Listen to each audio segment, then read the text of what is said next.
First time నేను 45 ఏళ్ళ నుంచి రాజకీయాలు చూశాను. ఎప్పుడు కూడా ఎమ్మెల్యేకి కాన్స్టిట్యున్సీ హెడ్ క్వార్టర్లో ఆఫీస్ ఉండింది లేదు. ఫస్ట్ టైం ఆఫీస్ క్రియేట్ చేశాం.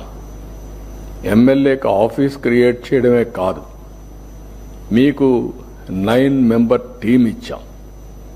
జిల్లా ఆఫీసర్ని నోడల్ ఆఫీసర్గా పెట్టాం. అంటే డైరెక్ట్గా కలెక్టర్తో మాట్లాడి ఎన్ని సమస్యలు పరిష్కారం చేయగలుగుతారో చేయడం కోసం, జవాబుదారితనం కోసం జిల్లా నోడల్ ఆఫీసర్ని, వన్ ఆఫ్ ది బెస్ట్ ఆఫీసర్ని నోడల్ ఆఫీసర్గా ఇచ్చాం. ఇక్కడే నాలెడ్జ్ పార్ట్నర్గా బెస్ట్ ఎడ్యుకేషన్ ఇన్స్టిట్యూషన్ తీసుకున్నాం. మీరు ఈ విషయం గుర్తుపెట్టుకోవాలి.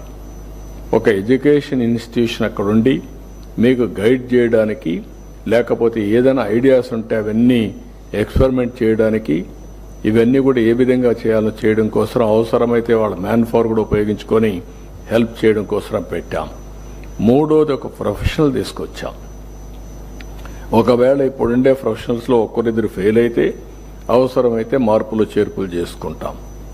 వాళ్ళని ప్రాపర్గా డ్రైవ్ చేసే బాధ్యత అక్కడుండే టీం పైన ఉంది.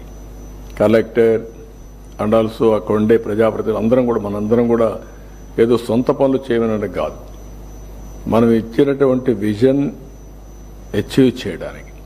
అదే సమయంలో 5 మెంబర్ టీం కూడా పనిచేస్తున్నారు.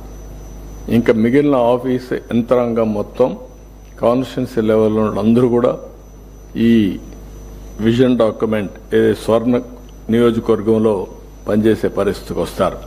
కాబట్టి మీకు ఒకసారి ఆలోచిస్తే one of the best occasion, మంచి అవకాశం. ఎమ్మెల్యేలు మనసు పెట్టి పనిచేసుకుంటే మీ ప్రతిష్ట పెరుగుతుంది, సమస్యల పరిష్కారం అవుతాయి. ఒక ఎప్పటికప్పుడు జవాబుదారీతనం కూడా ఫిక్స్ చేసి అధికార యంత్రాంగంలో మనం ముందుకు పోయే పరిస్థితి వస్తుంది. డెలివరబుల్స్ కూడా ఈజీగా జరిగే అవకాశం ఉంటుంది. దయచేసి అందరూ కూడా, మనం పొలిటికల్ గవర్నెన్స్ అన్నప్పుడు పాలిటీషియన్స్, అడ్మినిస్ట్రేషన్ రెండు కలిసి మంచి చేయడం కోసం, మళ్ళీ మిస్యూజ్ చేయడం కోసం కాదు. కొంతమంది మిస్యూజ్ చేస్తే అప్రతిష్ట పాలవుతాం. That is not the correct approach.